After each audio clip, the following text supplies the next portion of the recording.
Shut up and sit down.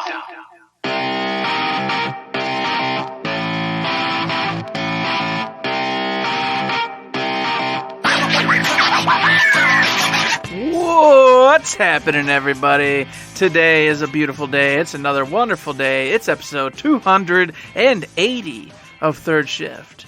Wow, folks, it's getting close. That big old number 300 is looming and grooving.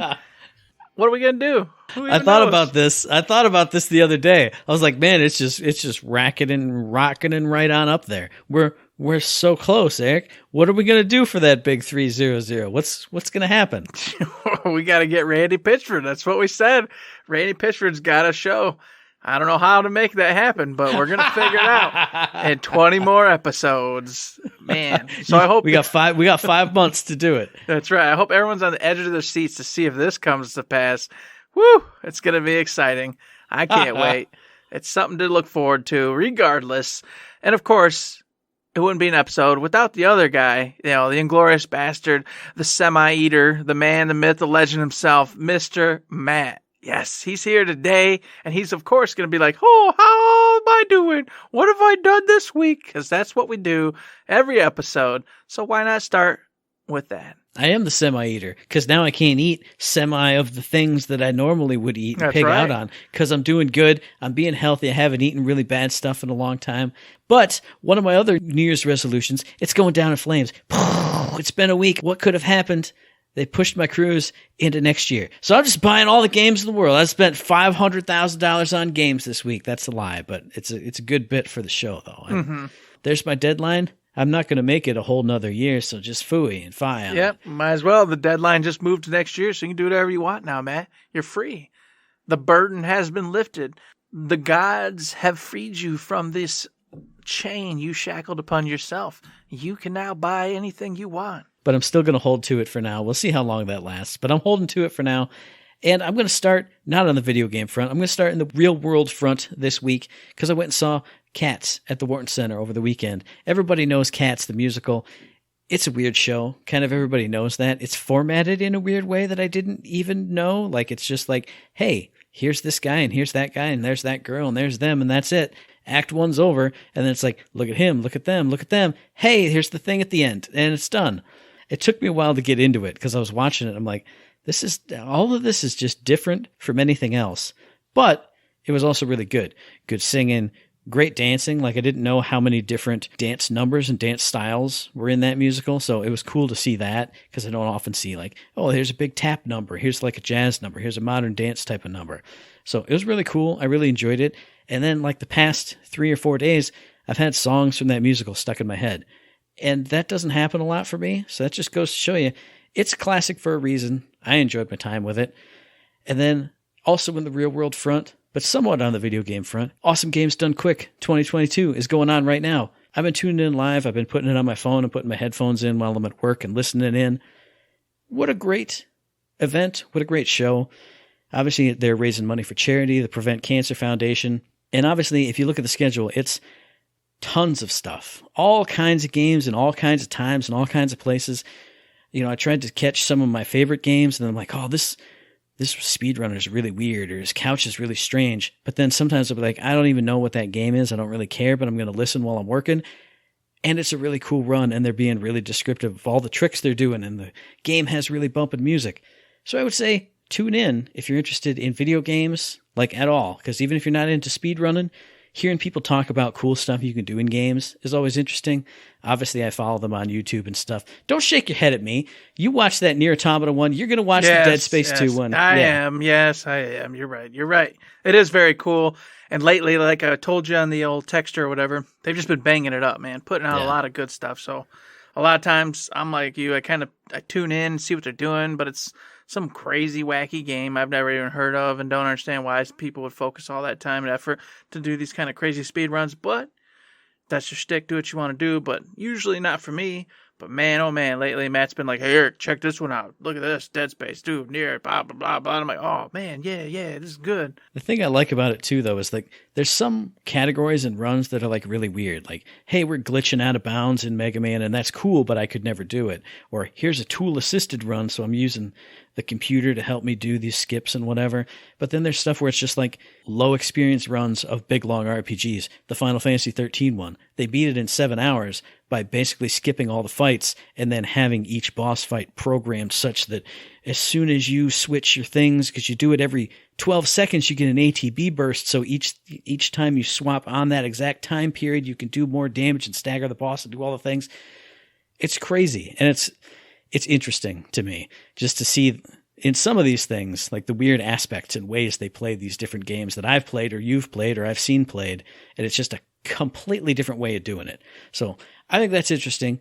Speaking of video games that are interesting, I was sitting here on the weekend, sort of kind of still in my gaming funk. And I went, okay, I'm sitting here at my desk at the PC. For some reason, I was sitting here. And I went, okay, I'm going to play something that I've had in my Steam library forever. And I played VVV, that little game. If everyone remembers, it came out ages ago now. It's got like the Atari looking dudes. And the main mechanic of the game is you can reverse gravity. So you jump from the floor to the ceiling and kind of back again in certain prescribed areas. And it's kind of puzzle platformery. Can be super intense in certain areas. Played that through all in one sitting and beat it. Didn't get all the secrets, didn't do all the challenge rooms or anything. But that was a blast. Just like a 2-hour play session of just, I'm doing something. I'm playing a really indie game that I've had for a long time in my library. And I had a blast with it. Another game I had a blast with, literally and figuratively, ho ho ho. I played some more Mighty Goose, and I beat that. Or I'm 50% of the way complete on it because it opened up the challenge versions of all the maps. And I went, maybe. You're going to stay on the console. If I feel like a tough time, I'll go jump in there and try and beat the challenge versions. But for now, it was just a lot of fun.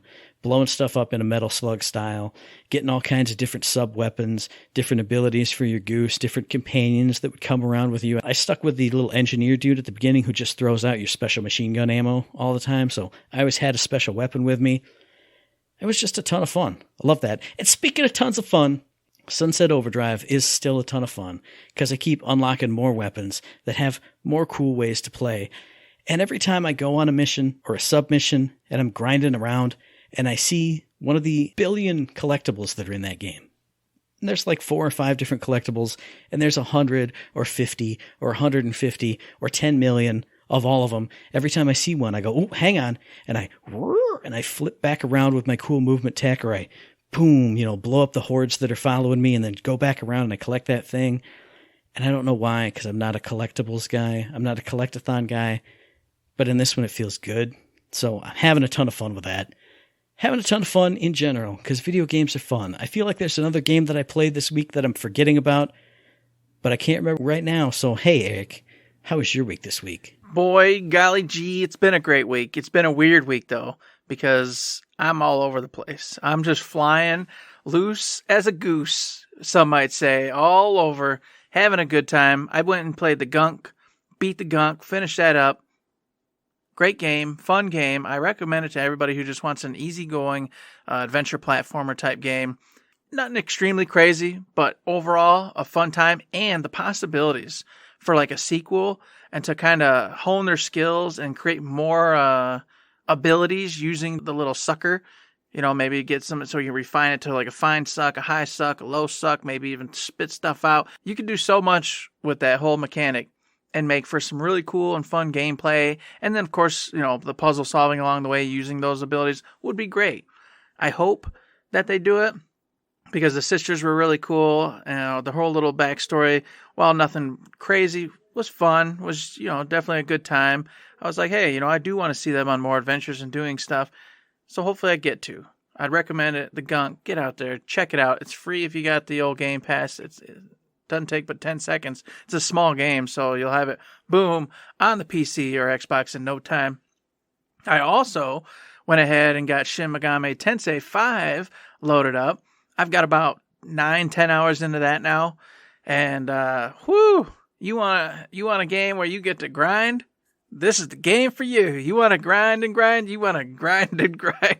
Get this game, because that's what it's all about. The very opening area, I've just been going back and forth, doing all the sub-quests in this little netherworld area. And mind you, I'm not even out of the first little zone yet. I'm still a little baby. I just fought the first boss, the Guardian of the Tower. But like I said, to do that and to do some of this other stuff, I've had to sit there and just walk back and forth, smashing through monsters, getting them to come to my side, seeing if there's any that I can, change into something a little bit higher to match what I need. Man, I'm telling you, it's got all that stuff. You're going to love this game, dude. You're going to love it. Eventually I will. Hey, let's remove the story of Persona and instead replace it with just nothing but build the best builds you can to be able to go forward in this game. Make sure that you have characters with all the perfect skill sets and all the best things and weaknesses, and you're not just going to pick your one favorite persona and that's it. You have to build a team of personas, and they're not called personas, mind you, so they're, demons, but then you need to make sure that those ones have the specific skill sets for what you need to do, and that you have other ones ready to go when you know you're about to come up on something different. It's crazy. So here's what's going to happen. I'm going to make a Shikioji, and then I'm going to make a Shikioji that has a fire spell, and I'm going to make a Shikioji that has an ice spell, and I'm going to make a Shikioji that has a lightning spell, and a dark spell, and a this, and a holy, and a this, and a that. That's what's going to happen. It's going to be me rolling with Shikioji the whole way through. I don't care what anybody says. That's definitely going to happen. Goodness, you don't want to do that. You know why? Because the dialogue, Matt, is crazy. These demons, when you recruit them and when you're talking to them and doing the stuff, they have all their own little dynamics, the temperaments, etc., the way they act. So they're over here saying crazy, wonky stuff just all the time. Whenever they level up, they've got something to say. When you're trying to recruit them, they've got something to say. When you come upon certain things or situations, they've got something to say. It's so cool and different. Because in Persona, it's kind of a backdrop, like they'll say some wonky things, but has nothing to do really with the story or anything that's happening. It's just... Or like when they fuse together and you get the little dialogues from him, and then the dialogue when he comes out, and you read this little backstory, and you're like, oh, he's really this cool, crazy psychopath dude, but you don't really see it. I get what you're saying. Yeah, this game tells you about it, and you get to learn their temperaments and how they are and what they like and dislike and how they act. And I've got one right now who just constantly, he's like, oh, I found this, but it smells like shit. I want you to eat it. Ha ha ha. Just constant weird things out of the blue. Makes no sense, but does that all the time. And I'm like, yeah, I want you to stay in my party, but you can't because you're weak and you don't have anything that I really am going to want. So I got to get rid of you, but I don't want to because you're always saying stupid things that make no sense. And I like that. It brightens my day. And of course, when you have like the pixie on, she's like, I want to be your boyfriend. I love you. Compliment, that kind of stuff. It's awesome. But I do fear that this game's like a 130-hour game. And I'm like, oh my God, I'm like 10 hours in and I'm just still in the beginner intro area. And I'm like, man, this is a long investment. I said I wasn't going to just keep doing these huge 130-hour chonkers all the time. So we'll see. Part of me wants to keep going. Part of me wants to go, nope, you need to stop that one for now and do something different and keep knocking out these shorter experiences like Metroid Dread, because I got that one going, only put a few hours in. I get to the point where I'll get to like a hard spot or a boss and start to give me trouble, and I get annoyed, and then I shut it off. And then I come back, the next day, get through that spot, but for whatever reason, it must be a ton of them, just must be the way this is rolling out. A couple hours later, I'm right back to another spot that's just driving me mad, annoying the hell out of me, and then I get aggravated and I stop. So that's kind of been my relationship with Metroid Dread. I go for an hour or two, get somewhere that's annoying. Okay, you're just pissing me off. I'm going to shut you off. Get back on, do that part. Of course, an hour or two later, I'm right back into another scenario doing the same exact thing. So I love it, but it's the type of thing that I get annoyed at. I don't like it when, some stupid... Oh, you have 0.2 seconds to make this jump, otherwise this thing kills you or eats you. You got to do it right. Oh, I messed up. Okay, well, go do that whole room over and try that jump again. Nope, now I died because I'm panicking and I did this thing over here. Ha ha ha. Definitely don't play VVV, because there were a lot of rooms like that, because it rolls up your stats afterwards. So after that 2 hours, I had like 800 deaths. Not to talk just about this, but there's a lot of rooms where there is a checkpoint, like right before the hard thing. But then there's sometimes where it's like, all right, I finally made it through this room. The next room, it's also hard. And it's hard in a completely different way. Like there's rooms where things are like falling forever. And the timing on those, you got to sneak in right here and then sneak out And then the other room, things are falling, but it's at a different rhythm and they're falling upwards. So you have to like reset what you were doing to do. For some reason, I really loved that, but I understand what you're saying. It gets frustrating when you just beat your head against it. All right, I made it through. What's the next thing? The same thing. Same thing. Get ready to beat your head again. You excited? No, just give me some easy times. I just want some nice, give me some power-ups. Make me feel good. Send me to a map room. Hey, how about a missile pack? Oh, yeah. Exactly. So right now, that's a little short in Metroid Dread. They're not rewarding me quite as much as I would like. But I found a game that is and does, and that's Ori and the Will of the Wisps. I don't know why I never played this game. Don't ask me. I have no idea. I just don't know. But I decided I was going to play this one. 4.5 hours later, Eric, you need to go to bed. It's 11:40 at night. No, I don't want to go to bed. I don't want to go to bed. I can just keep searching. I'm going to find some more power-ups. New abilities. Oh, yes. That game, man, it's nothing but rewarding. Yeah, there's some hard stuff. There's some crazy jumps. But every corner, every little nook has a little something, a little treat, a little reward, whether it just be some bucks for you to trade, to the denizens of the environment to get some upgrades or whatever, or it be actual real power-ups or new abilities. Always something there, and it's just gorgeous as hell. I'm like, oh, this is it. This is my magic. I got two things for you on this one. One is my actual legitimate comment of that's been in my play later queue forever, that and the sequel, because I think they're both on Games Pass. Mm-hmm. I don't know why, just like you, why haven't I played it sooner? Because it is gorgeous and everything I've seen of it is amazing. So it's going to move up my queue a little bit more now that you've said it's really fun. And then second, hey, you know what? HDQ just did a speed run of it, and it's pretty crazy and wild. So I'm going to send that one to you at work tomorrow too. And just, hey man, check this out. See how he stack up against this, because dude was just like flying everywhere. I couldn't even keep up when I was watching some of it. I was like, this dude's going nuts. God bless. That's fantastic. So I can't wait. That's probably what I'll be playing tonight, actually, when we get done with the show. It's going to be great, a good old time. And then the last game I played, but I won't talk much on it because I want to talk more about it when I get a bigger chunk, was Inscription. I got into that. I previously gotten into it, got a little short way through, then was like, all right, this one's I'm going to play, but not right now. I got on there, did another couple hours of it, went further along the old trail, uncovering some more weirdness, and got to a point where the dude was kicking my butt in the card game, and I went, okay, I see, I got to keep getting better at this. I got to start actually really figuring out, how to use your decks and win. Not tonight, and that's where I quit. So, game's fantastic, but not far enough into it to where I really want to get any real opinions going, because I'm still in the, beginning theme of it. So I'll wait on it. And then, of course, my week wouldn't be finished without the anime. Anime this, anime that. Oh, man. And then this week, no shame, I got into this new category that I haven't really previously ever watched, which was the awkward dude with the girlfriend problem thing going on. So, like, Don't Mess With Me, Miss Nagatoro, and Rent a Girlfriend, and this. Now I've been like, oh, these are so stupid and fun. I'm going to watch these. I think I'm coming down on it now, but I've gone through, I think, 3 or 4 series in this last week of this stuff. And I'm like, Eric, you are a crazy person.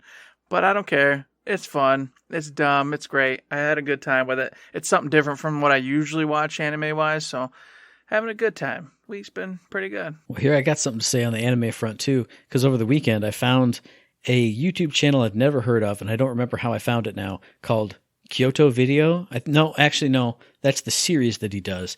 The YouTube channel is whatever the guy's name is, but it's all reviews of like those 90s retro animes. Mm-hmm. And I keep watching them, keep watching these reviews and going, oh man, I remember that show. I need to get Blu-rays of all that show and watch that show because it was so cool. Oh, I never saw that show, but I heard it was really cool. And then I watch this review and I go, man, I got to get DVDs and Blu-rays of that. I got to see on Crunchyroll. So I'm just like eating it up now. Like not the direct content, but that content of like that early 90s anime. And I think I found like my favorite kind. Here, there's something I watched over the weekend. I watched an OVA called Riding Bean about this guy with like this super powered sports car. He's like a courier, kind of like the transporter, more or less. Mm-hmm. I feel like that is my favorite genre of anime. It's like that late 80s, early 90s where like the technical stuff is so detailed. like the art on it. When somebody draws a gun and it's like you can see the etching on the sides of it, and when they pull it, you can see like the actual slide moving and all that stuff. I'm like, that's me right there. I mean, that's City Hunter, one of my favorite animes ever. When I see that like detailed mechanical things moving, it lights up all the happy centers in my brain. That one did that. A bunch of the stuff he's been talking about is doing that too. And I'm just like, man, I got to collect that too. I got to get all that and just, oof, man. Yeah, good but times. it's an obsession I gotta be careful with, because like I've said a million times on the show, I'll get watching that and then I go, yeah, I don't get video games. I don't need those.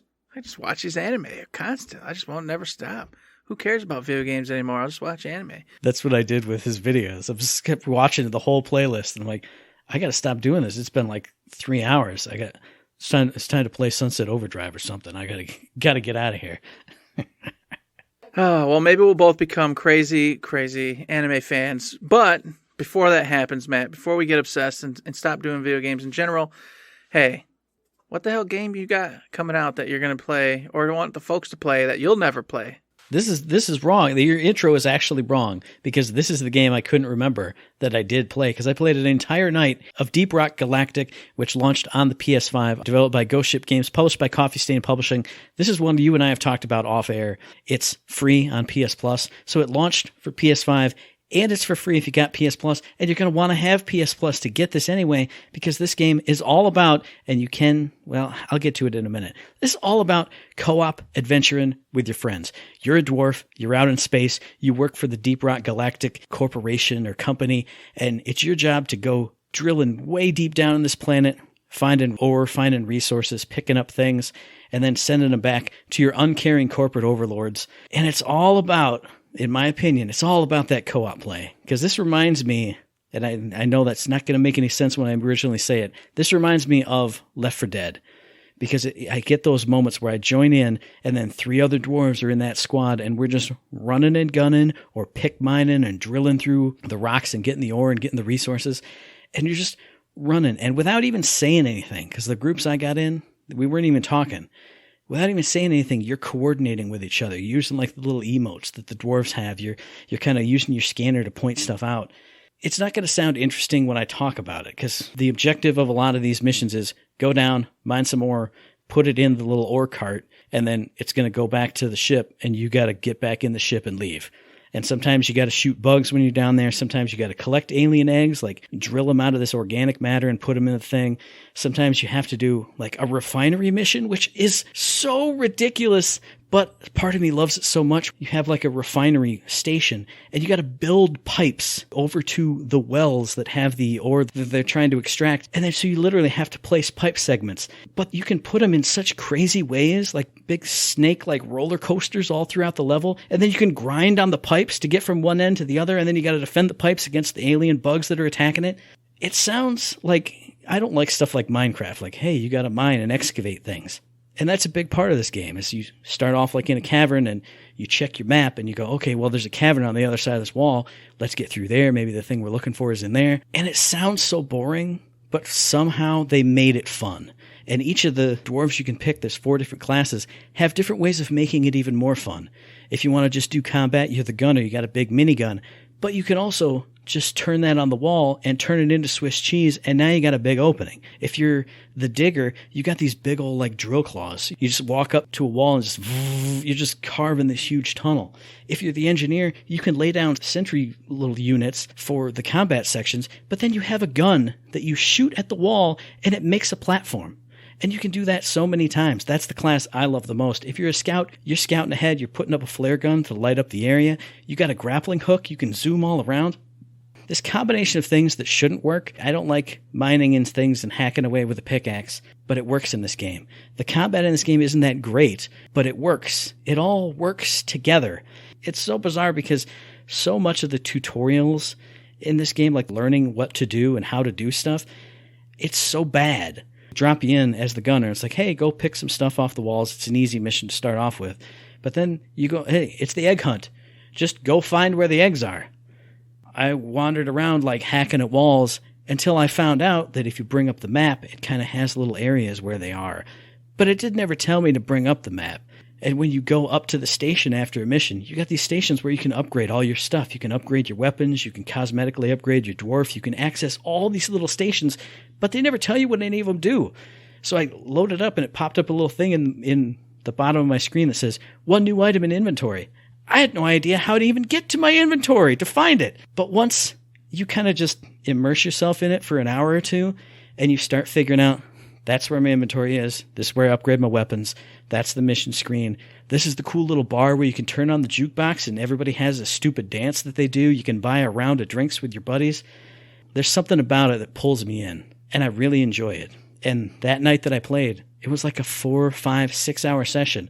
I got on, joined some random dude's game, and we stuck together. It reminded me of the original days of Gears of War. I've told you the stories when I bonded with those 3 random dudes and we couldn't even do voice chat. It reminded me of that. I just rolled with this dude and the 2 people who would bop in and out with us for like 6 missions. When we got to that refinery mission, I had no idea what to do, but one of those other dudes did. And without doing voice chat, he drew our attention up to this top level area where the last refinery spot was. And I had to build this snaking, twisting, coiling roller coaster of pipe to get it up there. And each time I would build the segment and he'd do his little, yeah, rocket stone emote. And then I'd build another one. And then each time he would see that my next segment was going towards a wall, he'd jump in and hack it out and make it easy for me. It's that perfect kind of co-op where without even saying anything, you both kind of understand what the other person needs and what's going on and how to direct them to this thing. There's something about this game. I love it. It's so much fun and so weird. I felt bad because I played it so long that I started falling asleep on the last mission. And I was like, this is so hard. There's something about this game. It's a lot of fun. It's hard to get into, but from what I've also heard is that if you put your mic on and talk to people, the community is fantastic. I've read tons of reviews, watched tons of reviews. Everybody who's in this game, loves helping out new people. If it sounds interesting at all, you got to play it. If you got PS Plus, it's free. Download it. It's like 2 gigs also. It is the smallest game for this procedurally generated mining and combat simulator. Because each time you go down, the mine is procedurally generated. It's new every time. All the threats you're going to face are new every time. The stuff's going to be in different areas. It's wild. I love it. You should love it. Everybody should love Deep Rock Galactic. Which just adds on and adds on, because that's another game I played this week. I played it for a good 3-4 hours. I spent a whole night just playing this game, and I'll say this. It is fun. It is awesome. Yeah. But when you drink beers, it gets progressively harder to the point where not inoperable, but definitely not where you need to be, okay? So as the night starts... Same thing when you start falling asleep, too. It gets really impossible to keep track of anything. Yeah. And here's the deal. It's like Matt said, you're just banging away. And the game has different wall types. So you'll see, like, if there's, like, crystal walls and if there's these weird dirt walls, and those are the ones you're supposed to go through to kind of traverse around and find the collecting areas. But as you have more beers...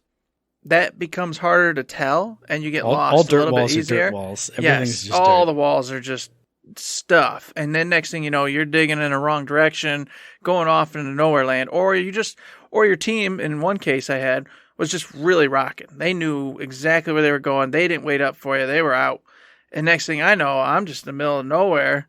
I'm mining or getting stuff, but I'm not with them at all. They're gone. I mean, they're so far gone on the map. I have no idea how they got there or anything. So I had to sit there during the extraction part. I had a couple of minutes.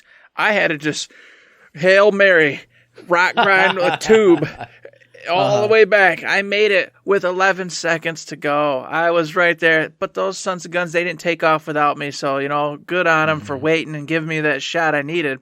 And it happened my last game of the night where it was the opposite. I was over here I don't know what happened because, I've been having spears, so it's technically getting worse, but I was just on point. We were in there, we got the stuff, and for whatever reason, I'm an engineer all the time as well, because why would I not be? The engineer's the best. And we were in this huge chasm that we'd made, and we had to get up, and it was all crystal walls, and I went bloop, bloop, bloop, bloop, bloop, bloop, bloop, bloop, got us up and out of there. We all got back, except for somehow one of them had not made it back.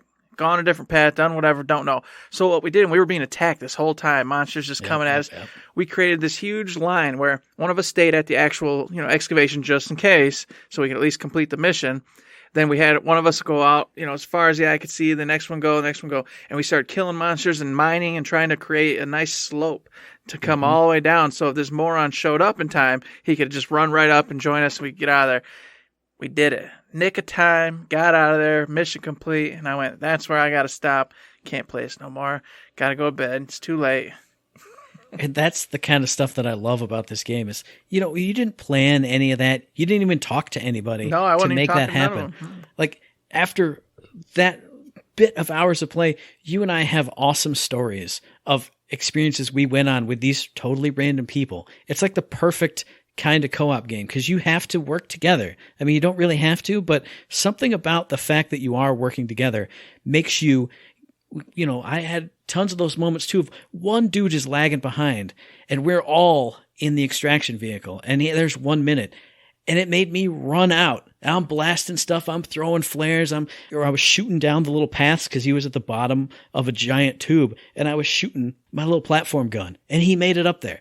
Stuff like that, you don't get it in all kinds of games. Or, if you're playing cooperative with people and somebody sucks, you go, whatever, kick him from the party or I'm just going to leave. You don't do that here. You work together, and it's not like it even makes you do it. You can leave that dude, but you just don't. Leave him. Yeah. It's so cool. I love it. Yeah, the whole thing where it feels like you should wait and help the individual out and give him a chance.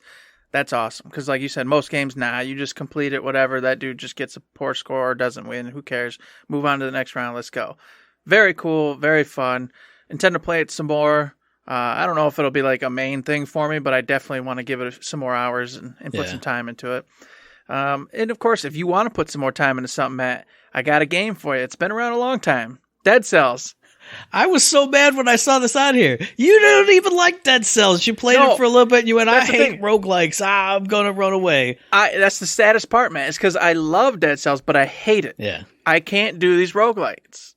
It's too freaking much for me. It pisses me off when I'm in there making that run, man, and I'm going, and I've got what I think is a great build, and just something stupid happens, or some enemy I wasn't familiar with, or just a bad combination of a bad corner or a bad room, and just I'm getting wrecked and I die.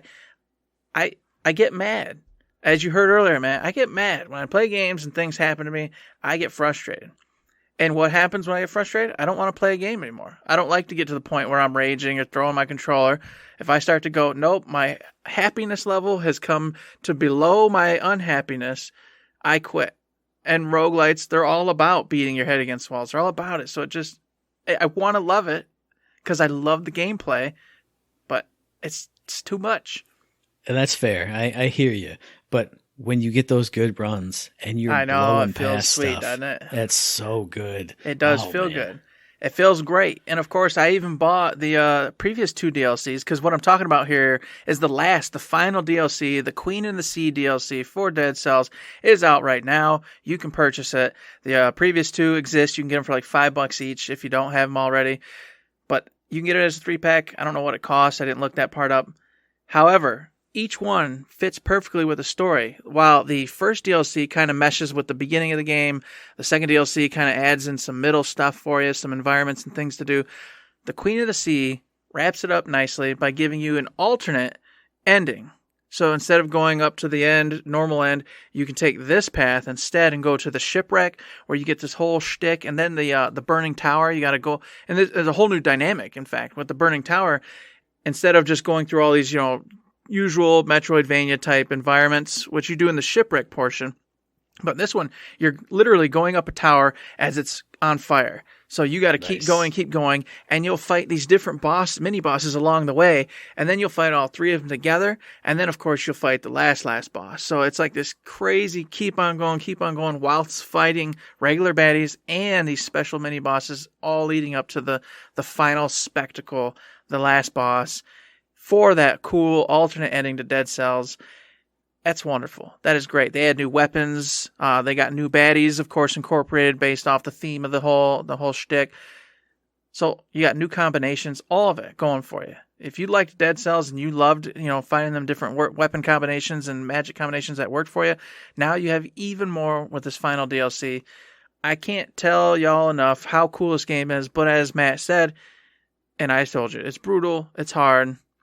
If you don't like those types of games, the roguelikes, this might not be for you. It's roguelite because you do get to keep weapons and stuff. I'm not going to explain Dead Cells. You guys should know what this game is, but in general, you'll see what I'm talking about when you play it. You'll have the ability to start over with some perks that you've acquired along the way, and I can't recommend it enough. I'd say give it a shot, and because it's gorgeous, it's beautiful, the music's great, everything's there. The DLCs are all fantastic, all add a lot to the story and actually build everything up. In fact, they've got all these YouTube videos now up of like the lore, the story for Dead Cells, and it's deep. I'm talking, it's crazy.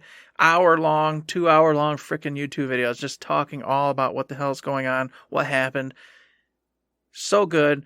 And with me playing Metroid Dread and playing Ori, I'm like, I downloaded it again, man. I got it back on. Nice. On, and I'm like, all right, this is where I got to do it. I already got the other DLCs. I got to get this one. We got to finish this up. Let's do it. You're giving me that itch because this is another game that's been in my play later queue on Games Pass because I'm 99% sure it's on Games Pass too. So if you got it, you might as well try it out. I might as well try it out. I might as well just go It is power free it on on Game and Pass. just do the thing. Obviously, the DLCs aren't, but the base game's right there, Right, free. right. No strings attached, nothing. It's all for you. Get it. Play it. And speaking of free things and things you should play, we got shift codes for Golden Keys and Borderlands, the pre-sequel. A fantastic game that we need to get back to, Eric. We got to reinstall Handsome Collection, do all that stuff. But a game that we have a higher chance of playing is Borderlands 3, which, surprise, surprise, a few hours before the show, they dropped another community challenge. 50,000 Circle of Slaughter completions, and you get another fantastic head. These community challenges are tons of fun. You and I actually jumped in the last couple and had a blast. We love the Circles of Slaughter. They're a bunch of fun. So jump in and have a bunch of fun in Borderlands 3. Get it. Just get it. Do it. Help us help you by you helping us to help. I don't know. I lost it. Hey, that's okay. You can bring it back by saying that demon head is looking pretty crazy. And I'm assuming that demon head's going to be the same for all the characters, that each one doesn't have like a slightly different variation or anything. I would assume so because they just showed the one. And they just showed the one. It's kind of an ornate one that kind of encompasses your whole head. Yeah. So I'm assuming that the one they showed is for all characters, but it doesn't matter because it looks insane and crazy, and it's such a spectacle to behold, and I want it because why not be Demon Moes all the time? That'd be great. And you get to go listen to freaking Tor go crazy all the time while having fun, doing one of the best, probably side little fun events in Borderlands 3, in my opinion, which is those Circles of Slaughter. Yes. So definitely, I'm looking forward to at least giving a few of them a go and having a good time. That demon head was insane and crazy and something to look forward to. How about something to look forward to that's insane and crazy coming up in gaming this year? What do we usually do? It's not a tradition yet, but this is the second time we've done it. The first regular show after the New Year's resolution show, we talk about games we're hyped for in Q1 now 2022. So what's something that's on your radar, Eric? Obviously, I can't buy any of mine unless I break my resolution, but I'm still excited for a lot of stuff. What's something you're excited for? There's too much, Matt. This is too much. There's a lot of games here, but I'm going to list one that's kind of off the radar, I think. Edge of Eternity, Matt, coming out in February. I don't know if you've heard anything about this game, but The name sounds familiar, but I don't know. Yeah, it's an RPG done by Midgard Studios, which is, I guess, a French studio. I don't know if they kickstarted it or something or whatever. It doesn't really matter. Either way, it's coming out, and I was like, well, I'm on an RPG thing. What's going on with this game? And they took inspiration from, of course, the latest Final Fantasies, but they wanted to keep it like turn-based, but add more to it. So it's got these beautiful environments that the Final Fantasies have been putting out recently, but turn-based RPG action instead of all the new rage with everybody running around and you control and do all the things, which I'm not against, but I do prefer that old school RPG action. And this right now is sort of promising it. And the story is cool too, because it's not a medieval world, but slightly like one. And these outsiders come on in and they gift everybody with, hey, here's technology, here's cool stuff. Hey, here, let's get you guys going. And of course, Later on, they try to take control of the planet to harvest some minerals or whatever the hell it is. And then there's a huge war, and you're, this teenage character that gets involved, and away you go to save the world.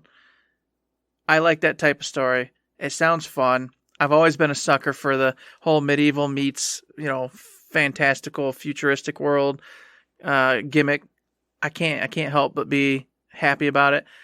And I didn't know this game, it was even a thing until recently. And I was like, wow, damn, I didn't want to know about this game because I got too many others I'm supposed to play. But this one has jumped into the must-watch.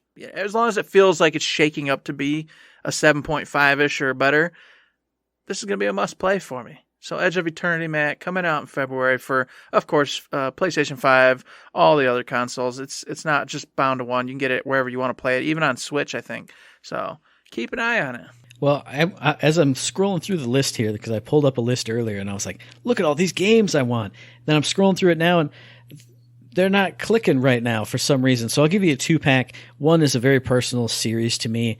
It's Dynasty Warriors 9 Empires. It's supposed to be coming out in February. I didn't play Dynasty Warriors 9, but the gimmick of all those is you usually wait until the last version of it. That's the best version. So more Dynasty Warriors coming out. It makes me happy anytime I see those words, Dynasty Warriors, and a number and a subtitle. I love that whole series. I've played it forever, since Dynasty Warriors 3. So I'm excited for that. And then guaranteed on that list, it's like a few days later, King of Fighters 15. We've talked about it on here before.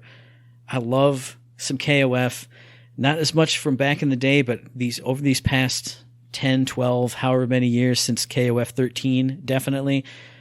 I just love it. Anytime one comes out, I got to get it. I got to play it. I'm not great at them, but something about those characters that I've known from back in the day, the little mixture of all the new characters or the really old characters from the old installments that they bring forward. And this one just looks beautiful. The graphics look awesome. Every time I see a character trailer, I get excited. It's right around the corner. I'll have to wait to get it, or unless I break my resolution. But I'm always happy to see a Dynasty Warriors. I'm always happy to see a King of Fighters. They're both coming out that same month. It's a good month. It makes me happy. So this one I'll be quick with, and then I'll go on to another one.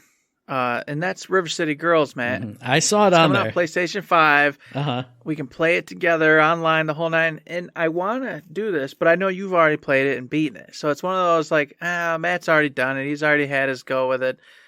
But damn, it just sucks to watch it slip by. A fun co-op game, super great. But just sad. Just sad. That's another one. When I saw it on the list, I went, yeah, that game was awesome. But then, same thing. I bought it before and played it. Mm-hmm. Now I'd have to buy it again and play it, and it is great, and it is fantastic, and it would be awesomely fun co-op to do with you. We'll see. Well, I can't buy games now anyway. You can't play games anyway, and on top of that, it's also counterproductive to you getting through the list because you'd be going back and playing a game you've already played and beaten. But it would be an us game. It wouldn't be an everyday game. It wouldn't be the everyday stuff. So I don't know.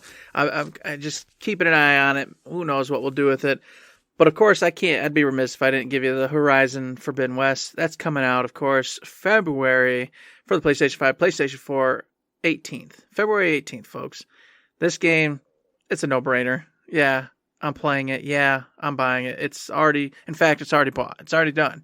It's just sitting there waiting to play as soon as it comes out. Looking forward to it. I'd recommend, if you guys haven't gone back and played the original, to do so. Matt, he says it's a stupid game. He didn't like it very much, but I think Matt's insane. It's a wonderful game. Beautiful, beautiful world. Great story. The robot dinosaur gimmick is super cool. I enjoy the hell out of it. The humans, they're kind of whatever, but the dinosaurs, that's what you're there for. I never said it was a stupid game, but I played it like right after, wasn't it right after Ghost that I started playing that? And I was like, this is not Ghost, and I'm not feeling this. It was cool, but it didn't hook me. So, hey, more power to you. I'm glad you have a game coming out that you're definitely hyped for, and that it actually seems to be literally right around the corner. Yes. And hopefully not getting delayed. I think the delays are done for this one. I think this is a hard date, so I have faith in that one. I think it's going to for sure hit its date this time. Then another one we're both hyped for, so you could just jump in on this one too. Project Triangle Strategy, March 4th. It's coming out. It's been so long since I've played a good tactical RPG, moving units on a grid, and boop, boop, boop, you got to consider your elevation, because if you put your archers way up high, their range extends. You got to move and manipulate and pull the strings, and that guy's got a charge time for his ice spell, so you got to make sure you I love these games. I played hundreds upon hundreds upon hundreds of hours of Final Fantasy Tactics back in the day, putting in the Game Shark and getting all kinds of crazy lineups, getting the calculators, which apparently I just listened to a podcast. Nobody could figure out how to use them. I loved my calculators. They were so overpowered and great. But anyway, back to this. It reminds me of that. And I'm going to be so happy to get this after the 18th and play the heck out of it. It's going to be great. It is going to be great, Matt. I am also, as you said, for sure buying this one. Yes, making sure that your freaking berserkers get nowhere near, your light mages, or like you said, the archers, keeping them far away from everybody else so they don't wreck them. Getting your heavy wielders in there on the heavy armored individuals so you can take them out. Woo, man, I'm looking forward to that title. It's another one that's for sure in the bag, but it also ties into one of my things this year, my themes, which is getting through these Switch games. All right, that's true. Yeah. I've got to bust out this Metroid Dread. I've got to bust out, these other Switch titles, Shin Megami Tensei 5. I got to finish Fire Emblem. I've got to finish Xenoblade Chronicles, whatever the DLC is. I got to get through that. And then this one. So I've got my work cut out for me. It's driving me crazy. Can't wait, though. Still looking forward to it. And I got to backtrack just a little bit, Matt, and give it a quickie here on the February side. Elden Ring, the game I said I'm not going to play, but but I'm telling you, it's coming, and it's going to sit there, and it's going to go, hey, Eric, hey, you should fall for me, and it's going to happen, because it looks gorgeous. It looks like this time it's going to be good enough to play and have a good time with. I already promised you, though, I'm going to be more cautious. I'm going to withhold, and we're not going to jump into it. I'll just watch it, but man, if someone goes, Eric, no, seriously, it's way easier. Oh, man, you just explore the world. You'll find all sorts of cool stuff. You can overpower things if you just go find the right items. It's going to be tempting. And it's going to be tempting to do the Destiny 2's Witch Queen as well, which is also out February, which is February 22nd. That one, Matt. I mean, you know me. I've played Destiny for 100 years. This is supposed to be the next change in the whole game, basically Destiny 3. I'm like, it's hard to say no to. It's hard not to come back to that when they're promising this whole clearing the playing field, getting everything fresh, all new stuff. Oh, it's tough, Matt. These games, man, they're killing me. They're killing me. Well, I don't have a lot left that's just in Q1, but today as I was going through that list, I found 2 sequels are coming out this year to 2 indie games that I absolutely loved back in the day. So I was exceedingly hyped, and I told myself, I'm talking about this on the podcast. I don't care. Coffee Talk 2, Hibiscus and Butterfly, is apparently supposed to come out sometime this year, which Coffee Talk was, you were basically a barista in this weird alternate version of Seattle, and there were demons and robots and all kinds of other crazy creatures and characters that came to your coffee shop. You brewed them up. Oh yeah, I remember the specific brews they were asking for, and then they would tell, have more interactions with you and tell more of their story, and you could kind of influence a little bit their interactions with the other characters. So to see a sequel for that coming out is fantastic, because I loved that game. I played the ever-living crap out of it. I did everything in that game, got the secret endings and everything. So to see more of that is great. And another game that I can't wait to see more from is Read Only Memories Neurodiver. Read Only Memories 2064, I think, was the original one. An awesome cyberpunk visual novel that I played, years ago now. And it was, when I say cyberpunk visual novel, you think super dark, and it did have dark tones, but it was also kind of cheery and more lighthearted. Beautiful pixel graphics. Some of the best chiptune synthwave kind of music that I've heard in a game like this. So to see more Read Only Memories is coming. And this one's all about you're a psychic trying to dive into people's heads and their emotions and feelings and stuff. A totally different spin on stuff, but there's a couple trailers out there. I watched them. Beautiful music. Beautiful pixel art. I can't wait for this whenever it comes out. Same thing with Coffee Talk 2. Give me both of these. Put them both out in Q1. Make it a surprise drop. Make me happy. That's what I want. So you're forgetting a couple here, Matt. All right, and I'll finish it up. I'll finish it up with these, unless you do find more that you want to talk about. These 2 are quickies. Babylon's Fall comes out March 3rd, Matt. Now, this title isn't looking like it's shaping up to be something I want to play. Okay? I'm just saying that. But this title is made by people I respect. Okay? This title is made by the people who brought you Nier Automata. And I can't just turn my eyes away and not pay attention to this title. Okay, I don't care what people say, Matt. I was going to put this one on my list, but then I thought, Eric's going to do that thing of just going, I don't know, Matt, that looks like crap. Anyway, my next game looks way cooler. Like you, I have faith in Platinum Games. They're not going to release something that's buggy and broken or terrible or whatever. At least the combat is going to be awesome because it's Platinum Games. Mm-hmm. I have faith that this will be good. I believe right now in my heart of hearts, those old weird trailers we saw were just somehow streamed and we're all juddery and jankety looking. I am looking forward to this one. I want to see what becomes of it because I want another good Platinum Games game. I haven't played one since Nier Automata like 2 years ago for me. So that would be awesome. Yeah, I'm in the same boat. I'm not going to look away, but because of the Rocky streams and because of the Rocky previews, I do have to wait. I'm going to watch it hit, see what people are talking about, see what people say. But I do have confidence that, like you, the story is going to be weird and wonky and freaking out there, and the combat itself is going to be great and unique and different. So hopefully that's what it ends up being. And the second short one here is Stranger of Paradise Final Fantasy Origin. They said it was like a From Software type title, and I went, I'm out of here. Uh-huh. But the more I see of it, it doesn't seem like it's nearly as difficult as those are. It's way more frenetic. You get in there kicking butt, taking names. It's only along the bosses that it kind of can get tough or crazy.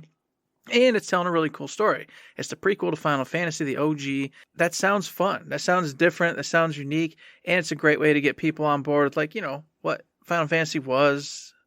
So I'm like, maybe I try this one, but it's another one where I'm too scared to jump right in. I'm going to watch it and wait and see how it goes. I want this one to be good just because every single trailer that comes out of this game, people just crap all over it. Like that first reveal trailer, like, oh, look at this guy. He's I hate this character. He looks so stupid. What a joke. Look at him. He's wearing shoes.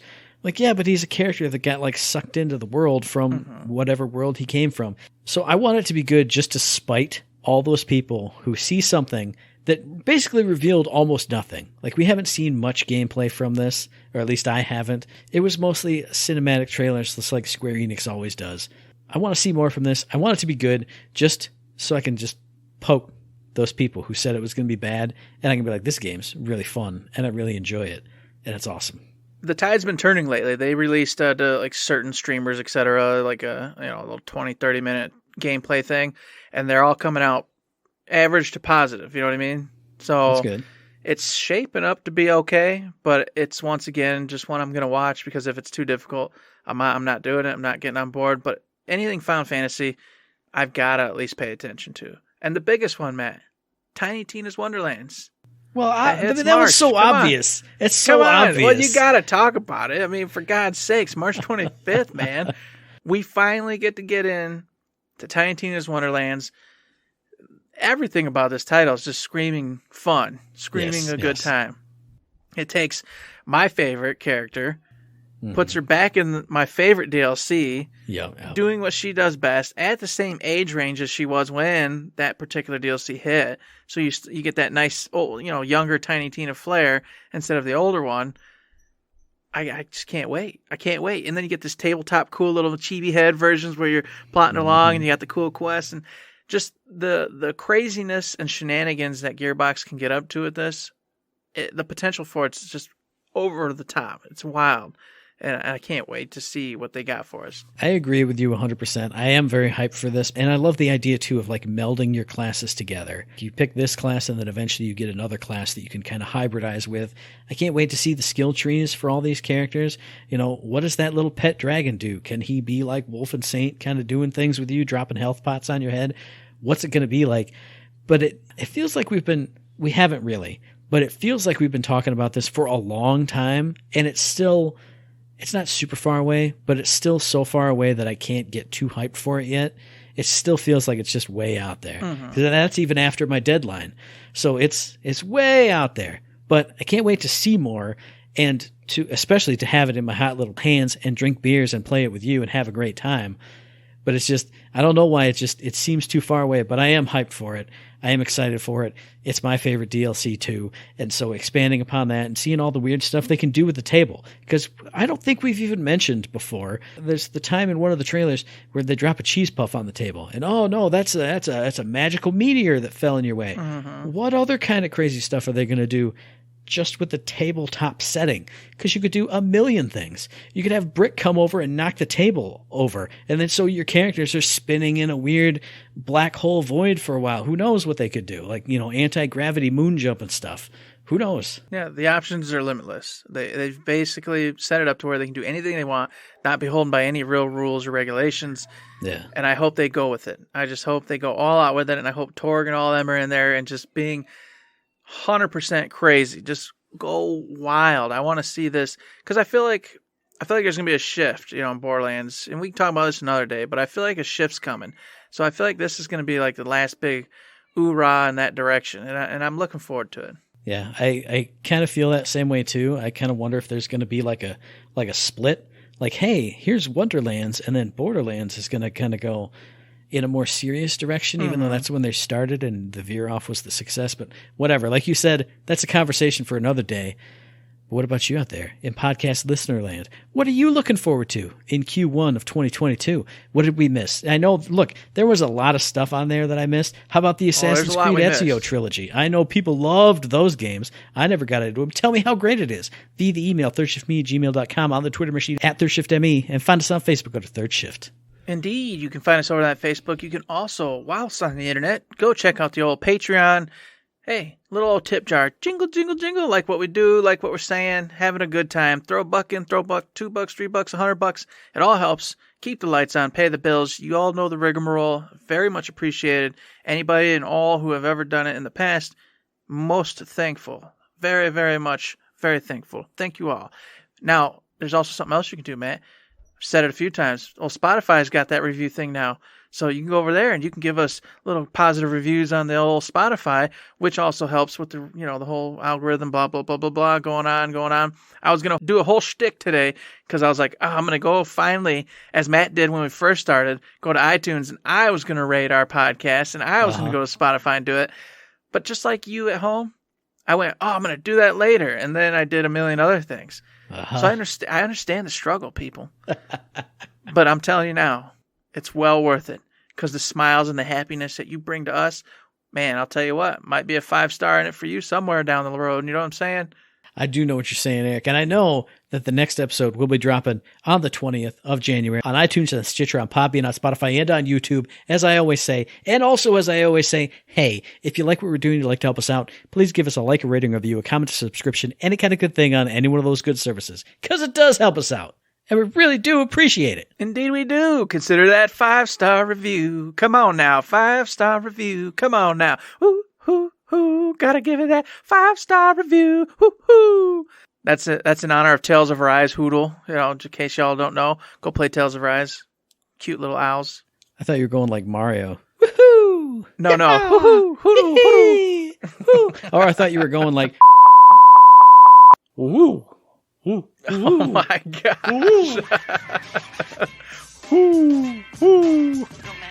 So with that, there's nothing else to say but don't.